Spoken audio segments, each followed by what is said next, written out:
Hello दोस्तों, कैसे हो? आपका स्वागत है तिरपान स्टडी सेंटर में। आज जो हम करने जा रहे हैं क्लास 12 एनआईएस बोर्ड का जो है पॉलिटिकल साइंस का चैप्टर नंबर 28। इसमें हम India and it's other host China, Pakistan and Sri Lanka के विषय में चर्चा करेंगे।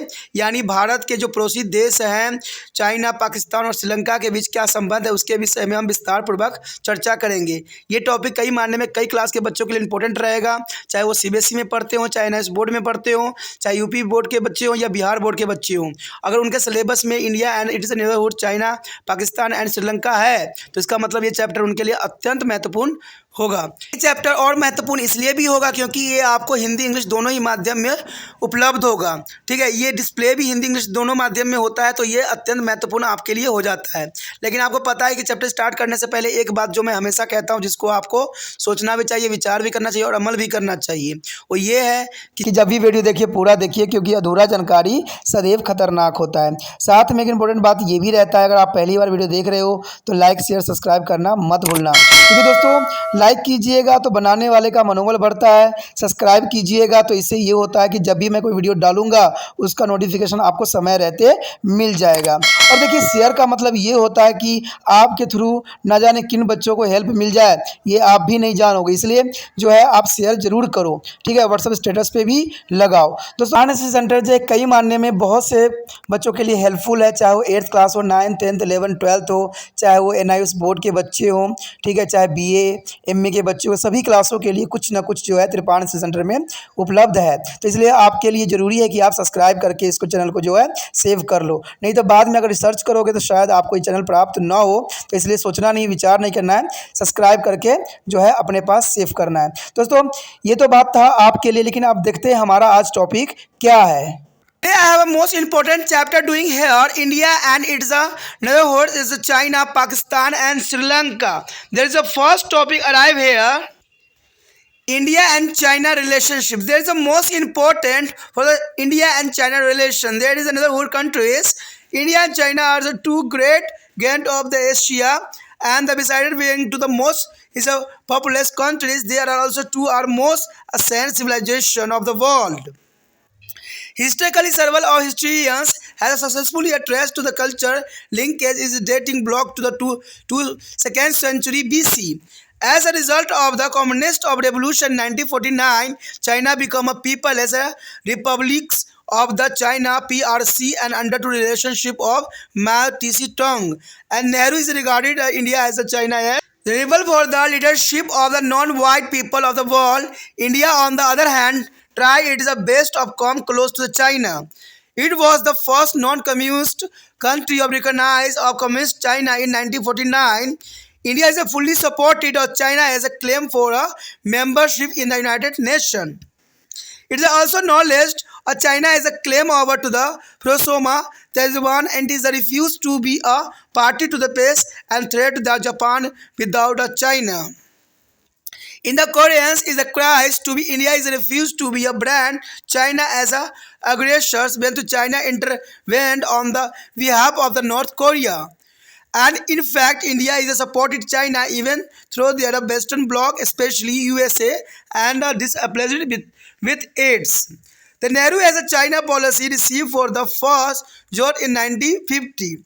When the China occupied to Tibet in 1950. Tibet is the most important here the China occupied there in 1950s, and it is important to remember in the context that India has a long-term interest in the Tibet because it was the buffer lining between India and China. India even to enjoy a content especially presence and the Tibet. Therefore, the direct Chinese is a control over Tibet was likely to be a dangerous. This is the India is a security. India is a suggestion for there's a peacefully is a settlement of Tibet problem where a threat as the interference of by their communist Islam and gradually the Tibetans is a great resistance under China as a yoke and the rose in the revolt in 1959. China is a restless is surprised by the moment and the declared Tibet and the integral part of China. The head of the Tibet is the Dalai Lama.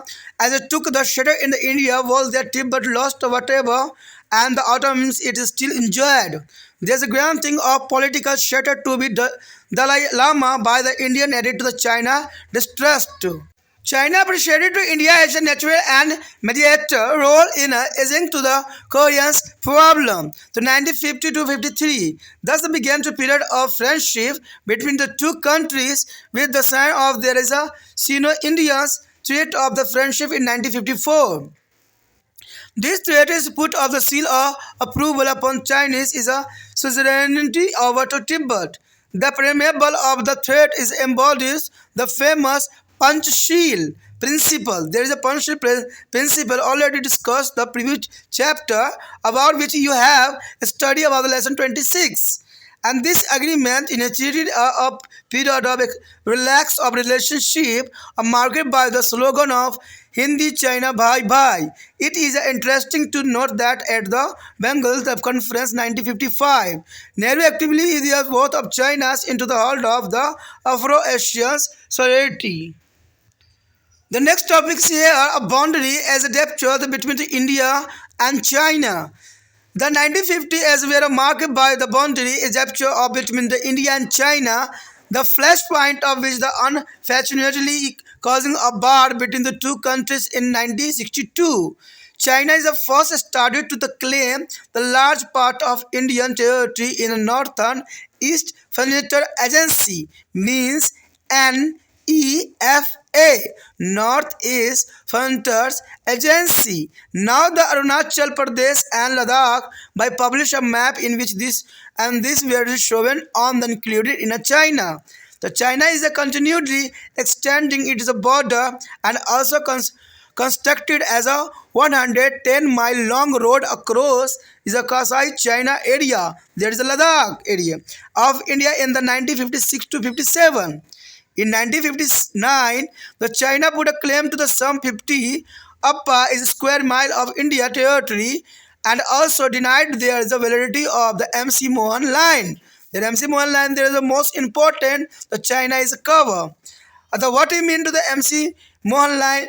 Mohan line there is the most important. This is a boundary line between India and China. East of Bhutan, it was determined in 1914 at the Conference of Representatives of British India.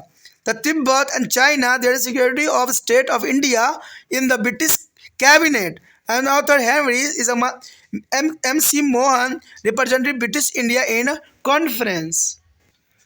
By the time the Tibet has been fully integrated into China, it was in a strong position at the Indian-China border with the Chinese troopers and posted all along. Well, there two countries were in the depth over to the MC Mohan line issue. China is launched a massive attack on India as October 1962 in the NEFA as well as the Ladakh sector. After the overrunning large area of India's territory, China announced a unilateral ceasefire after occupying hug and territory of India 200 square mile in the northern eastern sector and 15,000 square mile in Ladakh. After the attempt to work out a peaceful settlement between the two countries was made by Sri Lanka. The Colombo is a proposal is a failed because China refused to agree on conditions containing them. For long in their year following the war, China-India relations do not show any improvement. In fact, China went out of the way to make friends with Pakistan just to isolate and contain of India. There is the next topic arrive here, a normalization of relation. There is the most important. A third there is the two countries resumed a diplomatic relation in 1976 by the exchanging is ambassadors and the effort of the normalization of Sino-India relations received a boost when their Prime Minister Rajiv Gandhi paid a successfully 5-day visit to the China in 1988. The two countries pledged to be settle their border depth up through the dialogues. Several high-level visits followed, including visit by the ex-Prime Minister Atal Bihari Vajpayee in 2003, and the two countries agreed to keep the border depth apart and develop a friendly relation in other fields. until their border dipped in the resolve. Both countries as agreed to the maintain pace and tranquility of the line of actually control, mean LAC. That is the most important here. One could be see a clear shift in the Chinese attitude toward India. The fact that still there is a USSR has amended offense with the China. There were no more is apprehensions from to the south. Moreover, China is a post-1979 economical transformation demanded big market for its massive productions under economical liberalization. The President Xi Jinping's visit to India in 1996 is a witnessed a major is a consolidation of this progress. And this was the first ever visit of China as a head of the state to India. China withdrew of support to the Naga and Mizo rebel. Meaningful, they are silent to the state of Sikkim. China is considered a Sikkim state as that of the independent state. And the naturally stand on the Kashmir issue could be seen on positive shift in a Chinese attitude toward to the India. There is nevertheless is there are suddenly a very is a setback in the mutual ties of the two after their nuclear explanation by India during to 1998, and this were followed by the sharp Chinese reactions, and it's leading to the role of getting to the solution and condemning there is a test in the UN and similar fora and passes. And this test by the China were seemed to the neutralizing on Chinese promise in the region and but the Chinese poster of the neutrality of doing to the Indo-Pak military showdown in a Kashmir. The Kargil sector 1999 is expected to the China is inclination to be a toy to the softer and friendly line with their India. In fact, China is a refusal to interfere in the conflict of force Pakistan to cessation of the hostility with the India. However, ex-Prime Minister Atal Bihari Vajpayee as a 2003 visit to China is a renewed effort in the promotions of close and cordial ties between the two of the world. There is a border agreement has recognized the is a Nathula Pass in the Sikkim is a border pass, implying that is China no more or consider Sikkim as on the independent state. Another positive breakthrough was the joint declaration that underlined the need of exposure of framework of the boundary and settlement of political level of bilateral relation. And this is on is acknowledgement that is a key issue in the resolving the depth of the political. And this is a seen to the Beijing's willingness to give up. It is a policy of declining dialogue. India is a national security advisor and China vice minister has been to appointed by the holding the task. The development at the diplomatic and political level has been to the supplemented by fresh initiatives at the economical level to strengthen a bilateral relation. And the border trade between to India and China has crossed a $10 billion quickly. यहाँ पर जो हमारा अत्यंत महत्वपूर्ण topic आया है जो कि भारत और उसके पड़ोसी चीन, पाकिस्तान और श्रीलंका। तो सबसे पहले हम यहाँ पर चीन के बारे में विचारधारा रखेंगे, जिसके अंतर्गत हम भारत और चीन के रिलेशनशिप में जो है विस्तार पूर्वक चर्चा करने की कोशिश करेंगे और जानेंगे कि भारत और चीन के बीच जो है उतार चढ़ाव की किस प्रकार जो है सीमाएं की विवाद थी और इसका क्या सलूशन हुआ। कहते हैं कि यहाँ पर जो कई जो प्रधानमंत्री भारत से जाके चाइना के दौरा किया, उन्होंने क्या इसका जो है नतीजा निकाला और क्या इससे हुआ। तो यही बात यहाँ भारत और चीन रिश्ता का ये जो है पहलू को यहाँ दर्शाता है। कहते हैं भारत और चीन एशिया के दो बड़े विशाल देश हैं। ठीक है, भारत और चीन का कई मानने में एक बड़े विशाल देश में से माना जाता है और विशाल जनसंख्या वाले देश होने के साथ ही साथ ये दोनों जो है विश्व के प्राचीनतम सभ्यताएं भी हैं। यानी भारत और चीन कहते हैं सबसे अधिक जनसंख्या वाला देश माना जाता है और इवन कि विश्व में हर जगह पर और कोई ना कोई आपको जो है चीन या भारत के लोग मिल ही जाएंगे। तो ये कहा जा सकता है कि भारत और चीन एक ही जो है डगर पर खड़े हैं। कहते हैं इतिहासकारों ने दोनों देशों के बीच दूसरी शताब्दी ईस्वी पूर्व से संस्कृति संबंध होने से यथेष्ट तथ्य दिए हैं। यानी बहुत से विद्वानों ने यह बात साबित कर दिया है कि भारत चीन के जो संबंध है वो कई मानव सांस्कृतिक संबंध भी स्थापित हुए हैं। कहते हैं 1949 में साम्यवादी आंदोलन के परिणाम स्वरूप इमोले से तुगो के नेतृत्व में चीन पीपुल्स रिपब्लिक ऑफ चीन बन गया था और विश्व के अश्वेत लोगों के नेतृत्व के लिए नेहरू ने भारत के चीन का प्रतिद्वंदी माना था और दूसरी ओर भारत ने चीन के निकट आने की भरसक कोशिश भी किया था और भारत पहला गैर साम्यवादी देश है जिसने 1949 में साम्यवादी चीन को मान्यता भारत ने प्रदान किया था और भारत के वजह से ही संयुक्त राष्ट्र में सदस्यता के लिए चीन के दावे को भारत ने पूर्ण समर्थन किया था। लेकिन आज जब भारत संयुक्त राष्ट्र सदस्य बनना चाहता है तो चीन की जो है रास्ते का पत्थर बना हुआ है, यानी वो जो है भारत को जो है विकसित राष्ट्र के रूप में देखना नहीं चाहता है। लेकिन एक रूल भी होती है, अगर 5 सदस्य देशों में से जो सदस्य अस्थायी हैं कोई भी अगर मना कर दे तो उस देश को अस्थायी सदस्यता नहीं मिलती है। तो इसलिए जो है भारत के रास्ते जो है बहुत कठिन जो है चीन बनाता चला जा रहा है। लेकिन जब चीन की सदस्यता की बारी थी तो भारत ने ऐसा कुछ भी नहीं सोचा था और भारत ने जो समर्थन भी पेश किया था। इसमें फारसों ताइवान पर भी चीन के दावे की स्वीकृति दी थी। भारत ने चीन के बिना जापान के साथ शांति संधि से इनकार भी कर दिया था और कोरिया संकट में भी भारत ने चीन के हमलावर मानने से इनकार कर दिया था, जबकि चीन ने उत्तरी कोरिया की ओर से हस्तक्षेप भी किया था। वास्तव में भारत ने चीन को पश्चिम देशों के समूह विशेषकर अमेरिका की नाराजगी जाहिर करने के बावजूद भी समर्थन दिया था। कहते हैं भारत ने हमेशा मित्रतापूर्ण संबंध स्थापित किया है चीन के साथ, लेकिन चीन जो है कहते हैं पीछे से खंजर मारने का काम किया है, तभी जो है इसको अस्थायी सदस्यता भारत को नहीं मिल पाई है। नेहरू की चीन नीति को जो 1950 में पहला आघात लगा था जब चीन ने तिब्बत पर अधिकार स्थापित कर लिया था और ये बहुत बड़ी जो थी घात थी चीन की तरफ से। ठीक है, इस संबंध में ये स्मरण रखना महत्वपूर्ण होगा कि तिब्बत में लंबे समय से भारत की रुचि रही है क्योंकि यह दोनों देशों के बीच अवरोध के समान है। तिब्बत से भारत के कुछ विशेष लाभ भी मिले हैं। अंततः तिब्बत पर चीन का सीधा नियंत्रण इन लाभों और भारत की सुरक्षा के खतरे में डाल सकता था।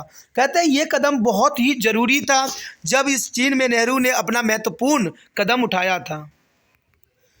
तिब्बत समस्या पर भारत द्वारा शांतिपूर्वक हल के सुझाव को चीनी साम्यवादी शासन द्वारा हस्तक्षेप माना गया था और धीरे धीरे तिब्बत लोग चीन की पराधीनता से अधीर हो उठे और जो कहते हैं 1959 में विद्रोह की भावना को रोक नहीं पाए और चीन ने क्रूरतापूर्वक इस आंदोलन का दमन करके तिब्बत को चीन का एक भाग घोषित भी कर दिया था। तिब्बत के मुखिया दलाई लामा ने भागकर भारत में शरण ली और अपने देश की रह रसही स्वैत खो दी। दलाई लामा को भारत द्वारा दी गई शरण को चीन ने अविश्वास के रूप में देखा। कहते हैं भारत में कोई भी दुश्मन भी अगर शरण में आता है तो भारत जो है हमेशा शरण देता है, लेकिन चीन ने इस बात को जो है अविश्वास समझा। 1950 से 53 की कोरियाई समस्या पर चीन ने भारत की निष्पक्ष एवं मध्यस्थता संबंधी भूमिका की सराहना भी की। कहते हैं 1954 की भारत चीन मैत्री संधि ने एक नया अध्याय आरंभ कर दिया था और इस संधि द्वारा तिब्बत पर चीन के अधिपत्य को भी स्वीकार कर लिया गया था और इस संधि की प्रस्तावना में प्रसिद्ध पंचशील सिद्धांत, जिसको हमने पिछले ही चैप्टर में किया था, अगर आपने नहीं देखा है तो पंचशील सिद्धांत जरूर देख लेना। उसमें 5 समझौते किए गए थे जो कि बहुत ज़रूरी था और ये समझौता जानना आपके लिए इम्पोर्टेंट भी रहेगा। कई बार पंचशील सिद्धांत एग्जाम में आ भी जाता है। इस समझौते से जो है शांतिपूर्ण संबंधों की शुरुआत तो हुई जिन्हें हिंदी चीनी भाई भाई के नारे से चिन्हित किया गया, यानी हिंदी चीनी भाई भाई जो थे ये नारे उस समय लगाए गए थे। यहाँ पर यह बात ध्यान देने योग्य है कि बंडुगला सम्मेलन में नेहरू सक्रिय रूप से चीन के अफ्रीका एशियाई एकता में ले आए थे। उसके पश्चात हमारे समक्ष है भारत और चीन के बीच सीमा विवाद। देखिए भारत और चीन के बीच जो है सीमा विवाद सदैव लगा ही रहा है।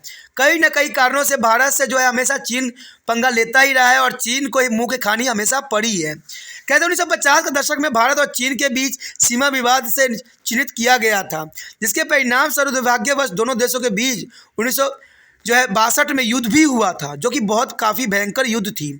सबसे पहले चीन ने भारतीय क्षेत्र नॉर्थ ईस्ट और फेयर्स एजेंसी जो अब अरुणाचल प्रदेश है, लद्दाख पर अपने अधिकार का दावा प्रस्तुत किया था और ऐसे मानचित्र प्रकाशित किए जिनसे उन्हें चीन के भाग प्रदर्शित भी किया गया था।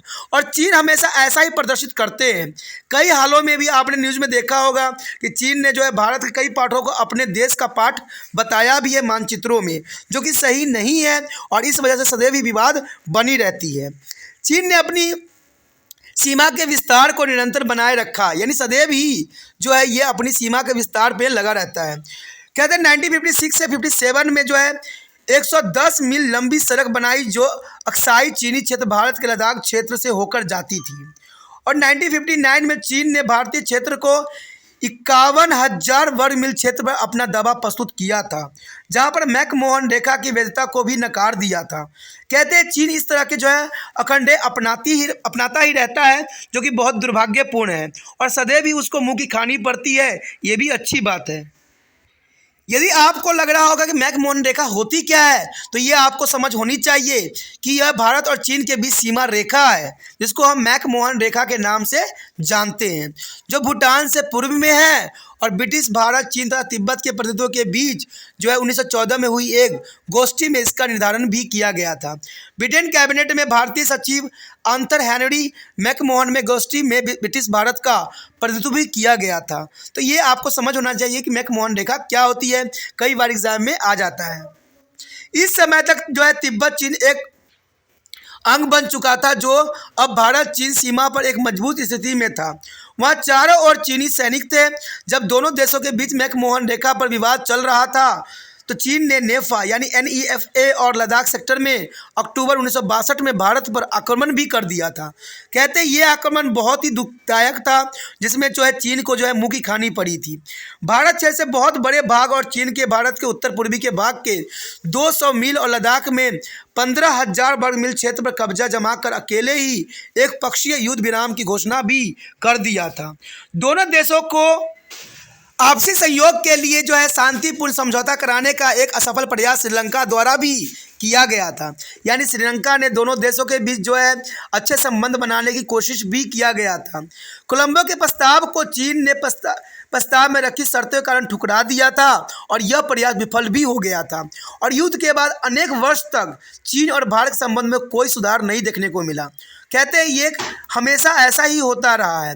वास्तव में चीन ने भारत को अलग करके पाकिस्तान के साथ मित्रता बढ़ाने का रास्ता खोजा है। अगर आप वर्तमान में देखोगे तो इसका संबंध जो है पाकिस्तान के साथ बहुत गहरा है, लेकिन भारत के साथ सदैव ही कुछ न कुछ गतिविधियां के वजह से जो है चीन को जो है मुंह की खानी हमेशा पड़ती है। उसके पश्चात है संबंधों का समानीकरण। देखिए, संबंधों का समानीकरण करना अत्यंत महत्वपूर्ण है, क्योंकि भारत और चीन के संबंध जो है उतार चढ़ाव की एक सीमा के अंतर्गत आता है। दोनों देशों के राजनीतिक संबंध 1976 में राजदूतों के परस्पर विनिमय पर सामान्य हुए। कहते हैं कई बार राजदूत और प्रधानमंत्री के जो दौरा था, जिसके वजह संबंध काफ़ी मजबूत बनाने की कोशिश भी किया गया, लेकिन चीन के द्वारा गलत तरीके रूल रेगुलेशन की वजह से ये सदैव ही रिश्ता टूटते ही रहे हैं।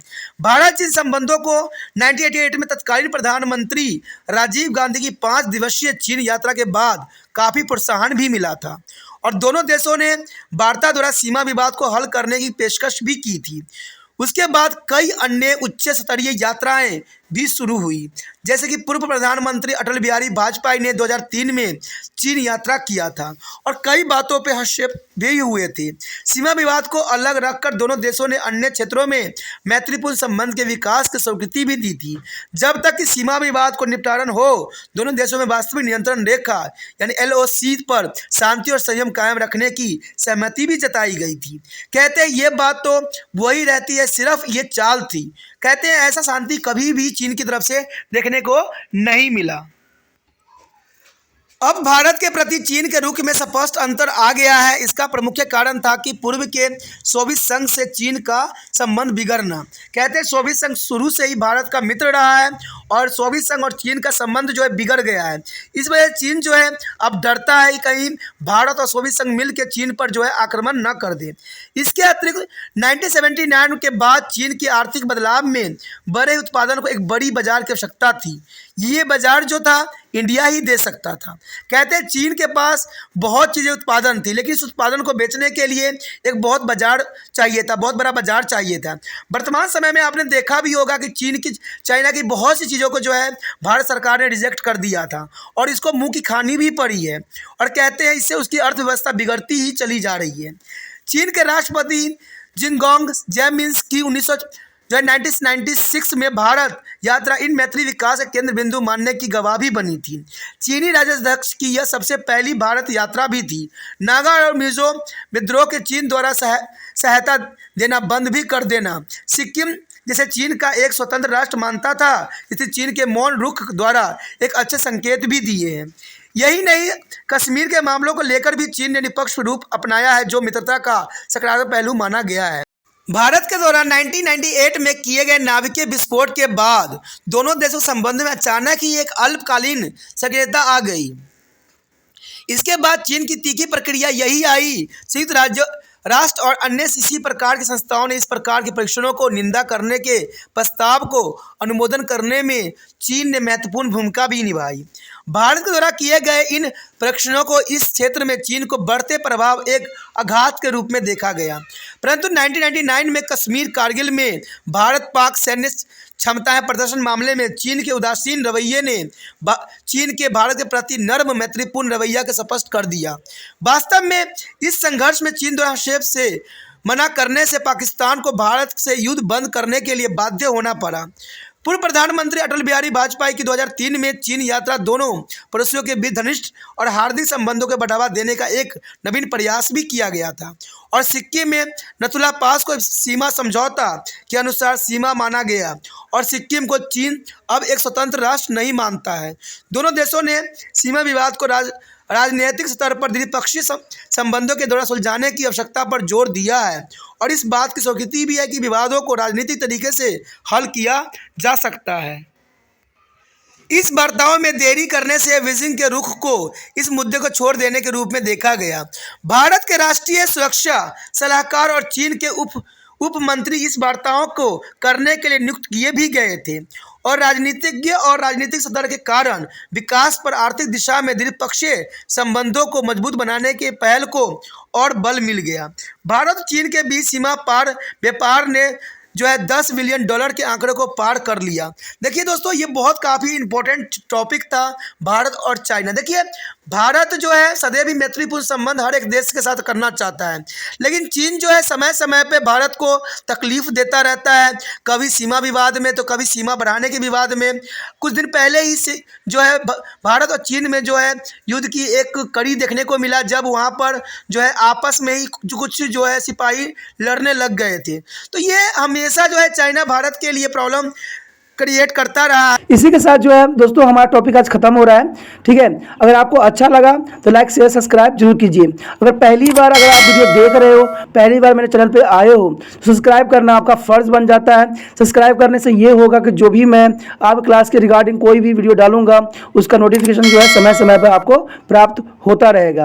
अगर सब्सक्राइब नहीं कीजिएगा, अगर आप दोबारा से तिरपान सेंटर पर आने की कोशिश कीजिएगा तो वहाँ पर आप तिरपान लिखिएगा तो जो है वो तिरपस कर देगा, ठीक है। जो आप गूगल पर सर्च करेंगे तिरपस कर देगा, जिससे वजह से आप जो है मेरे वीडियो का जो है फ़ायदा नहीं उठा पाओगे।